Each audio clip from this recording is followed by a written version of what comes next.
Hello and welcome back to another episode of Math with Sohn. Today we are going to be talking about an important one. We're going to be talking about position versus time graph.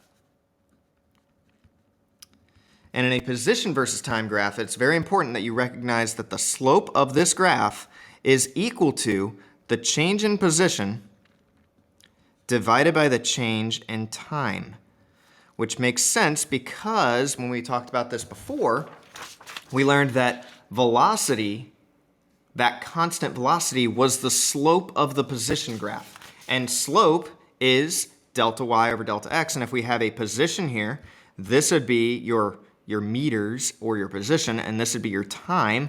Well, the slope would actually be your rise over run. So like, let's say we're going here, we would be going up, and then maybe we just stay where we're at, and then maybe we decide to go down. Okay? So that also tells us a few things. Because our slope is equal to our velocity, if we have in a position versus time graph, which is meters over seconds, if we have a positive slope, that would indicate that we have a positive velocity of some sort, or a increase, like a velocity that is positive, it's going somewhere. Velocity, there we go. If we had a negative slope, that would indicate that we are going backwards and we have a negative velocity, because remember, velocity is a vector, and with vectors that indicates where you are going. So if you have a negative velocity, that would indicate you're going backwards.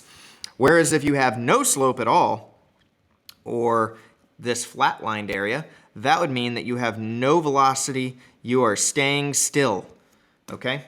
So over here, we have this constant velocity. And with a constant velocity, you would be looking at a straight line. So here we have a constant positive velocity, and whatever the slope of that would be, the actual velocity of that point of this graph. So if you have a straight line, that would indicate you have a constant velocity. Whereas if you have a curved line, that would indicate that your velocity is changing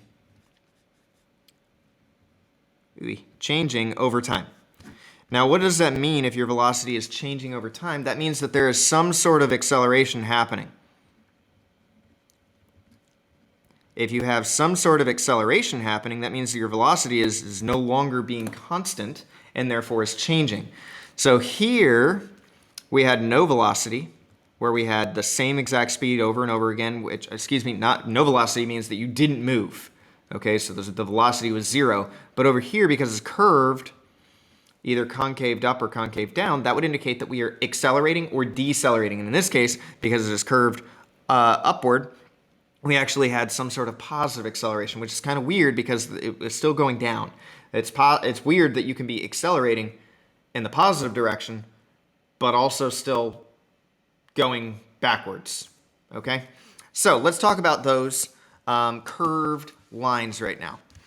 Let's say we have, there are 4 of them, a positive velocity and a positive acceleration. And over here we'll do a positive velocity, almost off the page, velocity, and a negative acceleration. Okay, and over here we'll have a positive velocity and a negative acceleration. Oh, wait a minute, we already did that. Positive velocity, negative velocity, and a positive acceleration. We'll do the positive accelerations on the left, and we'll do the negative accelerations on the right.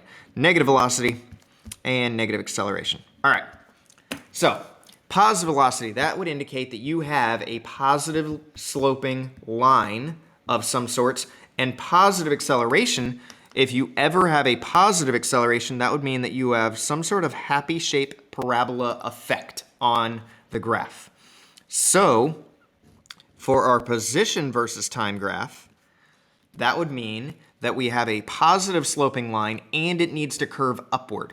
So if you have a positive sloping line and it needs to curve upward, it would look something like this, which makes sense because you had a speed that was like already going someplace. It was going somewhere in the positive direction, but it kept going further and further in that positive direction, because if you have a positive acceleration, you're getting faster and faster and faster, which explains why your position is shooting up into the air as time goes by. Okay? Whereas if you had a positive velocity and a negative acceleration, you're still going to have that positive slope, because velocity is the slope of it. So we still have a positive slope, but because it's a negative acceleration, it is going to have to curve in a negative sad face parabola type of way, concave down.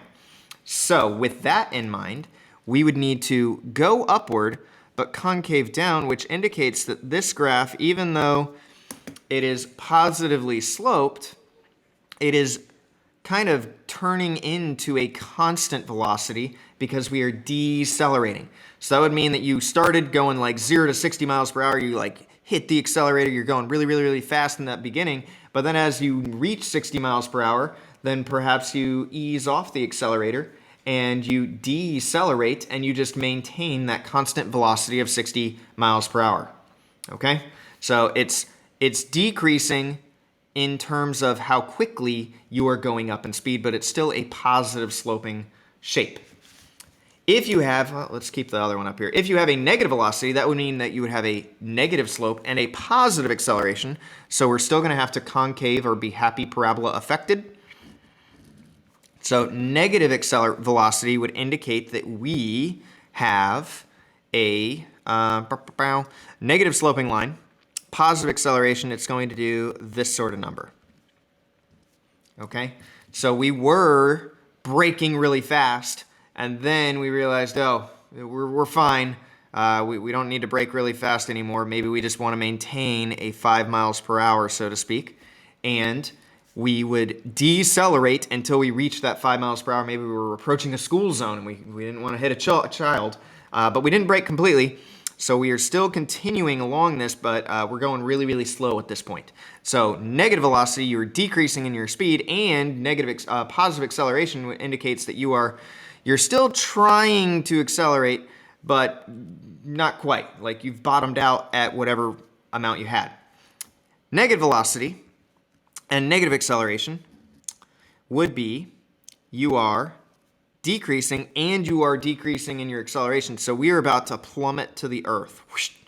Okay? Negative slope and concave down for negative acceleration indicates that not only were you going slow, you decided to really, really decelerate at that point, and you are going and plummeting towards the ground. Your position is going to skyrocket back to almost negatives if you kept going.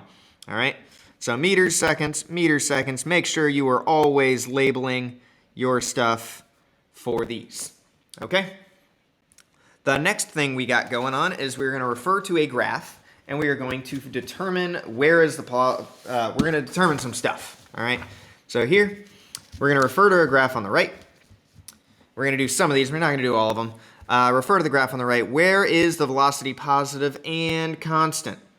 Okay, so the velocity is positive and constant when we have a straight line, which appears to be at A, and it needs to have a positive slope. When is the object at rest? Well, it's only going to be at rest when we're not moving, and you're not moving when your position graph is sloping of 0. We need no velocity, and we have no velocity at point E. Where is the instantaneous speed the greatest? Well, the instantaneous speed is going to be the greatest when it is the biggest or the biggest slope. Okay? So, and also notice it says speed, not velocity. Speed is a scalar quantity, therefore it does not matter what is occurring, whether you're going positive or negative. Therefore, in this case, you got F and G that look like they have the steepest slope. It would be considered a negative velocity, but it is still the greatest speed at F as well as G because they have the most slope. A lot of people might have picked C because it looks like the biggest slope in the positive direction, but in general, with it being speed, you need the either negative nor positive. Where is it undefined? That one's the one we're not going to really do because there is no slope that is vertical, and that would break the world. All right, so they don't have this one, that one. Where is the acceleration 0? Well, the acceleration is going to be 0 anytime the slope is constant. Therefore, that would be at point A, like we already determined, straight line. It would also be at point E. Even though that one has a velocity of 0, we're not accelerating if our velocity is 0 either. F and G, anywhere there is a straight line. Okay? We got one more example before we're done with this video. We got, for the graph, on the right, find the total displacement, the velocity, and some other stuff. Okay, so the total displacement is going to be where we have gone from the start to the end. Well, we started here at 0. Even though we went up to 40, we stayed at 40 for a while. We went back down to 20. So even though you started here, you got up to 40, but because we went back down to 20, the total displacement would only be from 0 to 20. Okay? Because apparently you don't count all the total distance you've traveled. You only count where you end up from start to finish with total displacement. Okay? You started at 0, you ended at 20. You've displaced by 20 meters. Doesn't matter what you did in the middle. Velocity is 1 second. When is the velocity 1 second? Nope, excuse me, the velocity at t equals, oh, we want to find the velocity at t equals 1. Well, 1 second is right here. And that does say 15-ish, maybe 20. Depends on kind of where you put your 1. But that's not what matters. What matters is the slope, because velocity is your slope on your displacement graph or your position graph. And the slope at this line, is up by 40 over by 2. So 40 over 2 is 20 meters per second. Make sure you're including your units. What is the velocity at time of 8? Well, time of 8, same thing. It's this constant line, this straight line, not necessarily constant. It has a constant slope, which it looks like it went from 5 to 10, and we went down by 20 and over by 5. So using rise over run, negative 20 over 5 would equal negative 4 meters per second. Okay? And then the average acceleration, last problem of the day. What is the average acceleration from t equals 5 to t equals 2, t equals 5 to t equals 9? Well, from 5 to 9, it didn't make it to the 10, but that doesn't matter because this line is straight. Any straight line that is not curved has 0 acceleration acting upon it, so there is no acceleration, and therefore you could officially write 0 meters per second squared for the acceleration from that time interval. On the actual entire graph, there is no acceleration. So that's going to do it for this one. Make sure you check up on the next episode, which is going to talk about velocity versus time graphs. Until then, everybody stay positive, and I will see y'all later. Bye.